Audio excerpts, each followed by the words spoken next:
90. Allez, ballon en l'air, attention. Oula, attention, attention, là c'est devant le but. Oula, c'est chaud. Oula là, avec me semble-t-il Nassim Ouamou qui a sorti ce ballon pour Sané. Sané qui va rentrer en surface de réparation, qui va frapper, qui va envelopper. La demi-heure de jeu, 0-0 toujours pour ce match de gala entre Rodez et le restant. Attention, le but. Et le but avec Enzo Basilio qui a été surpris, me semble-t-il. Ramon qui met le ballon devant le but. Attention avec Maxime Rez. Et le but. Et le but. Le but de Maxime L'égalisation. Le but de Maxime Rez. La 46e minute ici au stade de Polignan. Et avec... On va essayer de se dégager avec Thomas. Attention avec son pied gauche. C'est la frappe de Loer. Oh la belle frappe. Oh la terrible frappe de Thomas. On l'avait dit avec son pied gauche qui met une frappe des 30 mètres. Magnifique et frappe. ouais. Corner numéro 2 de la rencontre, Aurélien Tertero au premier poteau, c'est tiré, le ballon dedans, vers Chaviré, ce stade Michel Hidalgo qui pourtant n'avait rien à se mettre sous la dent, 20e minute à 0. C'est Baclé, difficile pour la révolte paloise. Baclé dans la surface de réparation, la balle en retrait avec Poupenza, et Poupenza sur le pied gauche, c'est Soudan, Darren Poupenza. Juste avant, il s'est enfermé sur son pied gauche, cette fois-ci c'est le bon angle.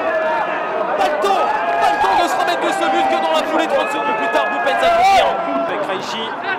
On appuie sur Poupenza, pied gauche, Poupenza c'est super bien joué. Il y a peut-être le pote sur Rivas, finalement Rivas tout seul, Rivas tout seul. Incroyable comment le Pau FC nous renverse déjà une situation. Oh mes chers amis, 2 minutes. Ni plus ni moins 2 minutes, Jonathan Rivas.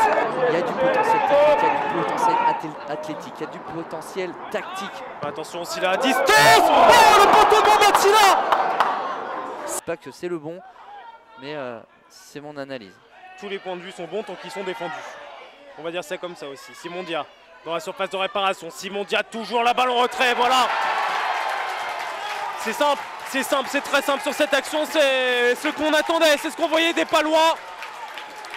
Renversement, encore dans cette partie. Comme un match aller, 2 buts partout. Massabielle avec ce bon ballon pour Rocheteau pour les Vendéens dans la surface de réparation. Le petit crochet, double crochet, il va pouvoir se mettre sur son pied droit. La frappe s'est contrée peut-être de la main. Oui, le pénalty effectivement. Allez, Kevin Rocheteau qui s'élance, 2-3 pas d'élan et s'est frappé en force. Et ça part au fond défilé.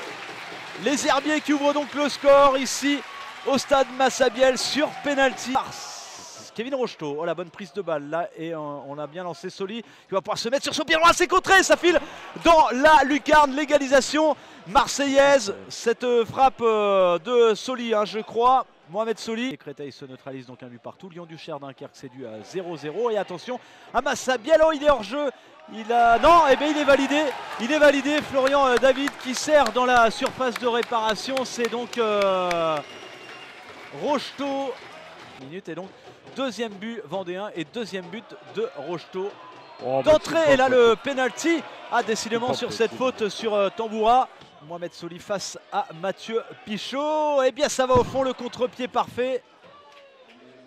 Ça fait 2 buts partout, match très animé ici à Massabielle. Quentin Bonnet à la manœuvre, c'est bien frappé. Et ce ballon qui vient mourir dans les filets de Clément Maury. Et je ne sais pas si un joueur l'a touché. En tout cas, il sera manifestement accordé à Quentin Bonnet. C'est droit. Face à Fofana, Niakate qui passe et qui va pouvoir centrer. Centre de Niakate, attention au deuxième poteau. Et Carboriou en 2 temps. La tête de Koné. Et l'ouverture du score ici. Après seulement 1 minute et 18 secondes. On ne pouvait pas rêver pour meilleure entame pour Boulogne. Récupéré par Hassanala directement pour Jérémy Nivolon. Attention, une belle situation. L'arbitre et c'est un penalty. C'est un super ballon d'Hassanala dans la profondeur. Duel entre Korokone et Yann Carboriou. Attention, Korokone, ça y est, il s'élance. Et Yann Carboriou qui arrête. Oh, qui arrête. Des pertes de balles comme ça sur des relances. Beaucoup pour Pouille. Super arrêt de Paul Relais. Et la tête prolongée par Labo, attention, attention, voilà. Et c'est Oumar Pouille, on l'a dit, il a marqué. On avait dit jamais à l'abri de... Là, ce soir, il marque également. Ouais, superbe geste dans la surface de l'attaquant. à Gounon, il y a encore Niakate, mais non, il va centrer, deuxième poteau, il y a une solution avec eux qu'on connaît. Qui double la mise. Super action qui boulonnaise. redonne l'avantage à cette équipe boulonnaise, 2-1.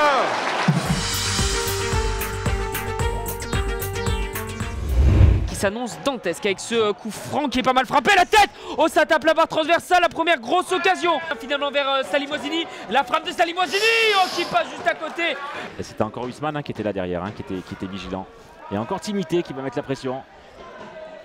Oh, attention, Jean-Michel Konog.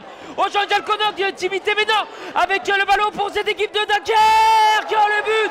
Oh, l'erreur terrible de Jean-Michel Konog. Et l'ouverture du score des nordistes. Oh,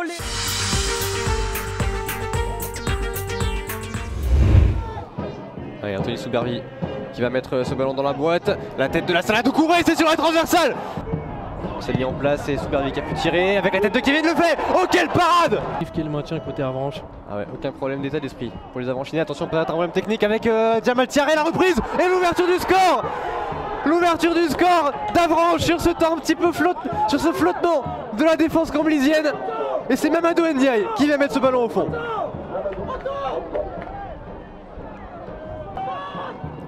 Un petit peu seul, Anthony Soubervi va réussir à centrer pour combattre avec Kevin Lefebvre. Et la parade exceptionnelle d'Anthony Beuve.